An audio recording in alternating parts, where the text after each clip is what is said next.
Hello and welcome to the channel. This is Shubham. आज हम लोग करेंगे past perfect continuous tense. So stay with us and let begin. Past perfect continuous सोच करने के लिए सबसे पहले हम इसका आइडेंटिफिकेशन करें। इसकी पहचान हम करेंगे कि हम पहचानेंगे कैसे कि कोई भी सेंटेंस जो है वो पास्ट परफेक्ट कंटिन्यूअस से बिलोंग करता है या फिर नहीं। तो इसकी पहचान करने के लिए सिंपल सा तरीका है, जो भी आप सेंटेंस में देखें, दे रहा था, से रही थी, या फिर से रहे थे। ये 3 वर्ड जब आप एक सेंटेंस में देखते हैं, तो आप ये कह सकते हो कि वो जो सेंटेंस है वो बिलॉन्ग करता है पास्ट परफेक्ट कंटीन्यूअस टेंस से बिलॉन्ग करता है। अगर आप एग्ज़ाम्पल से इसको समझना चाहते हैं, तो एग्ज़ाम्पल हम ले लेते हैं, जैसे कि वह कल से खाना खा रहा था। एक और एग्ज़ाम्पल हम ले लेते हैं, हम सोमवार से इंतज़ार कर रहे थे। एक और एग्ज़ाम्पल हम ले लेते हैं ताकि हमें ज़्यादा बेटर क्लैरिटी रहे। वे 4 घंटे से दौड़ रहे थे। तो अब तीनों ही एग्ज़ाम्पल अगर आप ध्यान से देखें, तो इन तीनों ही एग्ज़ाम्पल में आपको से रहा था, से रहे थे और से रहे थे। ये तीनों ही वर्ड आ रहे हैं हर एक सेंटेंस के अंदर। तो हम ये कह सकते हैं कि ये तीनों ही सेंटेंस जो हैं वो किस चीज़ से बिलॉन्ग करेंगे, आपके पास्ट परफेक्ट कॉन्टिन्यूअस टेंस। ये तीनों ही सेंटेंस जो है वो पास्ट परफेक्ट कॉन्टिन्यूअस टेंस से बिलोंग करते हैं। तो आई होप आपको ये एग्जांपल के साथ समझ में आया होगा identification past perfect continuous tense की। यहाँ पर हमारा फर्स्ट स्टेप जो है वो कंप्लीट होता है कि किसी सेंटेंस को हमने आइडेंटिफाई किया कि वो किस टेंस से बिलोंग करता है। सेकंड स्टेप होता है हमारा उसको ट्रांसलेट करना। तो ट्रांसलेट करने के लिए हमें एक स्ट्रक्चर की ज़रूरत होती है, एक रूल की ज़रूरत होती है, ग्रामर के अंदर ग्रामेटिकल रूल की ज़रूरत होती है। उस रूल को समझते हैं और उसी की वजह से हम इन सेंटेंस को जो है इंग्लिश के अंदर ट्रांसफ़र करेंगे या ट्रांसलेट करेंगे। तो इसका स्ट्रक्चर बहुत ही सिंपल सा है। सबसे पहले आ जाता है सब्जेक्ट, उसके बाद आएगा हैड बीन प्लस वर्ब की first form plus ING plus object plus tense या फिर फोर। तो ये हमारा एक सीधा सा आसान सा स्ट्रक्चर है। ये आपका, या आप कह सकते हो कि ये रूल है। इसी रूल का यूज़ करके हम लोग जितने भी सेंटेंस हैं जो पास्ट परफेक्ट कंटीन्यूअस सेंटेंस होते हैं उसको जो है ट्रांसलेट कर सकते हैं।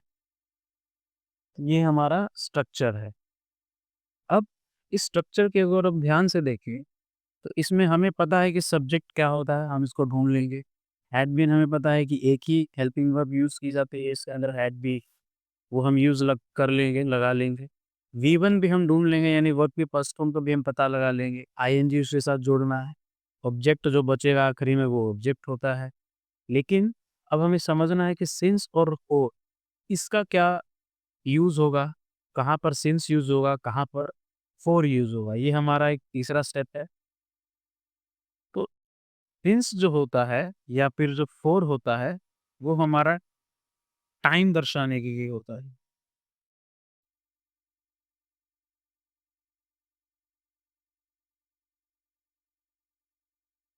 टाइम दर्शाने के लिए होता है।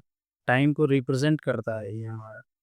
अब टाइम जो होता है वो 2 तरह का होता है। एक होता है सर्टेन टाइम, जिसे हम बोलते हैं निश्चित समय, और एक होता है आपका अनसर्टेन टाइम, जिसे बोलते हैं अनिश्चित समय। तो जहाँ पर सर्टेन टाइम होगा, निश्चित समय होगा, वहाँ पर हम लोग सिंस का यूज़ करेंगे, और जहाँ पर अनसर्टेन टाइम होगा, वहाँ पर हम लोग फोर का यूज़ करेंगे। Just a second.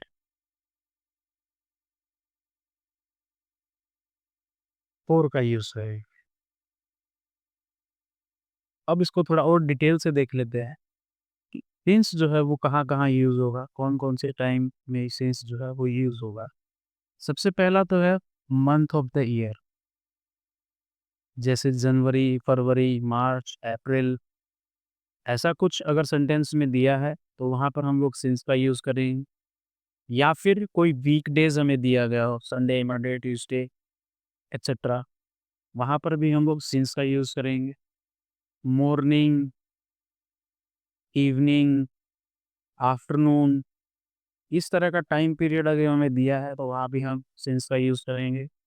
इसके अलावा कोई स्पेसिफिक ईयर हमें बताया गया है, जैसे 1987, 1947, 2001, तो वहाँ पर भी हम सिंस का यूज़ करेंगे। और इसके अलावा एक क्लॉक टाइम हमें दिया गया हो, जैसे कि 2 पीएम, 6 एएम, 6:30 पीएम, तो इस तरह का जो टाइम पीरियड होता है, वो एक सर्टेन टाइम के अंदर आता है, और इसकी जगह पर हम लोग क्या यूज़ करते हैं? सिंस का यूज़ करते हैं। सिमिलरली जब फॉर का यूज़ हम लोग करेंगे, तो अनसर्टेन टाइम के लिए हम फॉर का यूज़ करते हैं, हमने ऊपर चेक किया अभी यहाँ पर। तो अनसर्टेन टाइम कौन-कौन सा हो जाता है? जो टाइम पीरियड के तौर पर हम इस्तेमाल करते हैं। एक समय अंतराल जो हमें दिया जाता है, जैसे 10 इयर्स,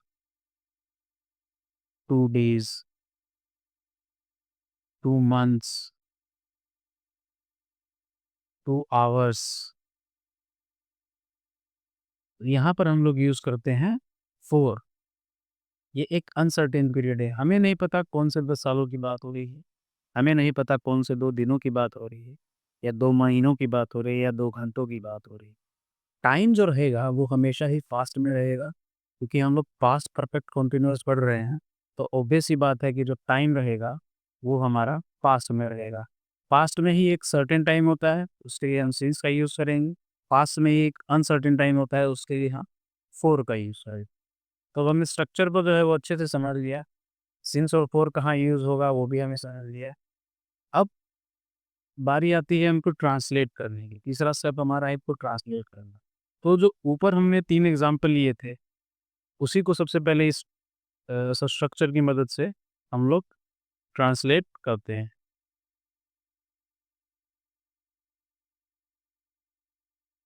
तो सबसे पहला एग्ज़ाम्पल हमने लिया था,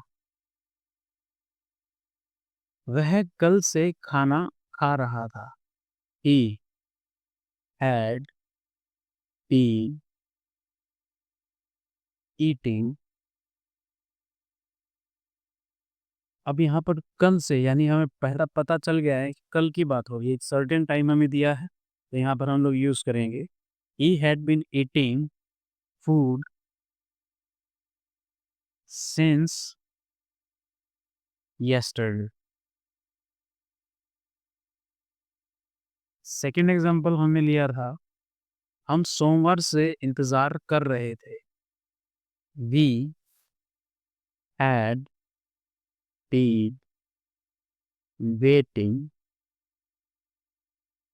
सिंस मंडे। तीसरा एग्जांपल हमने लिया था, वे 4 घंटे से दौड़ रहे थे। They had been running for 4 hours. आप फॉर भी लगा सकते हैं यहाँ पे, या फिर आप फ्रॉम भी लगा सकते हैं।